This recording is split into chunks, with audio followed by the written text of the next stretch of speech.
నమస్తే ఫ్రెండ్స్, నా మాట ఫుడ్ ఛానల్కి స్వాగతం.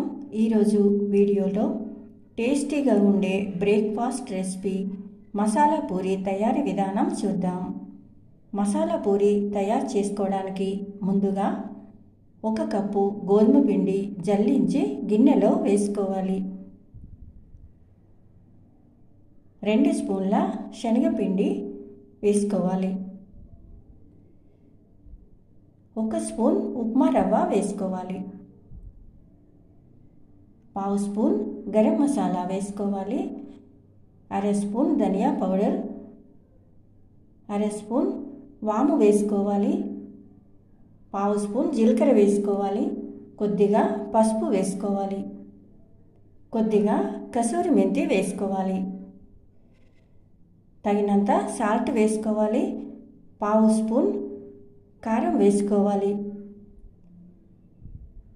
తర్వాత అంతా కలిసేటట్టు బాగా కలుపుకోవాలి. తర్వాత చిన్నగా సన్నగా కట్ చేసిన కరివేపాకు, కొత్తిమీర వేసుకోవాలి. 2 స్పూన్ల ఆయిల్ వేసుకోవాలి. తర్వాత ఈ విధంగా బాగా కలుపుకోవాలి. కొద్దిగా వాటర్ వేసుకుంటూ పిండిని బాగా కలుపుకోవాలి.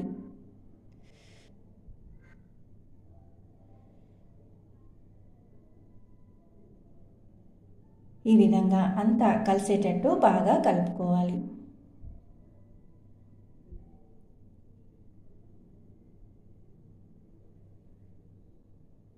ఈ విధంగా సాఫ్ట్గా కలిపిన తర్వాత మూత పెట్టి 10 నిమిషాలు పక్కన పెట్టుకోవాలి.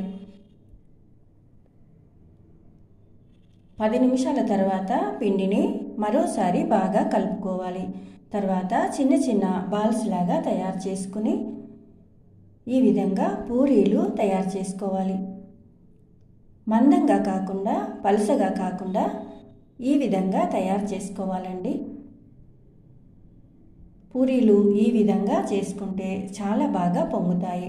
తర్వాత స్టవ్ ఆన్ చేసుకుని స్టవ్ పైన కడాయి పెట్టిన తర్వాత తగినంత ఆయిల్ వేసి ఆయిల్ బాగా వేడైన తర్వాత మసాలా పూరి వేసి వేయించుకోవాలి.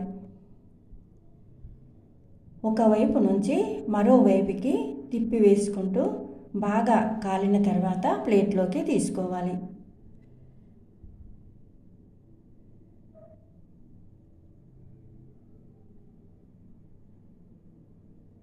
ఈ విధంగా చాలా బాగా పొంగుతాయండి.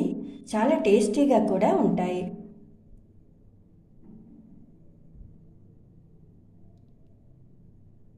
అన్ని పూరీలు ఇదే విధంగా వేయించి తీసుకోవాలి. ఈ మసాలా పూరీలోకి ఏ కర్రీ అయినా ఏ చట్నీ అయినా చాలా బాగుంటుందండి. ఏ కర్రీ ఏ చట్నీ లేకున్నా ఇలాగే తిన్నా కూడా చాలా టేస్టీగా ఉంటాయండి. తర్వాత సర్వ్ చేసుకోవాలి. ఈ వీడియో మీకు నచ్చితే లైక్ చేయండి, షేర్ చేయండి. నా మాట ఫుడ్ ఛానల్ని సబ్స్క్రైబ్ చేసుకోండి. Thank you for watching.